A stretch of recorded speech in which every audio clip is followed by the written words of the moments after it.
अंधे गर्मदलीरा चलते को देते 90 सेकंड में खरगोश के 30 दिनों का कमाल। पहला दिन गुलाबी आंधे नरम बालों में लिपटे हुए नौजायद हफ्चे सोते और दूध पीते हैं। तीसरा दिन काने खिलने लगते हैं, गर्मी महसूस करने वाली नाखड़ फाड़ती है। पांचवां दिन बाल घने हो जाते हैं, वह दूध के लिए छोटे चार्जर्स की तरह चलते हैं। सातवां दिन आंखें खलना शुरू होती हैं, दुनिया अनका नाम असर गोशी में पकारती। 10वां दिन लड़खड़ाते पंजे घोंसले की हद को परखते हैं, तेजस बढ़ता है।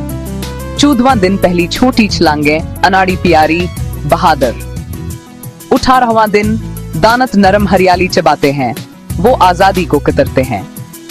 21वां दिन समाजी खेल शुरू होता है, हल्की फल्की बॉक्सिंग, अलटती पलटती दमे हिलाना।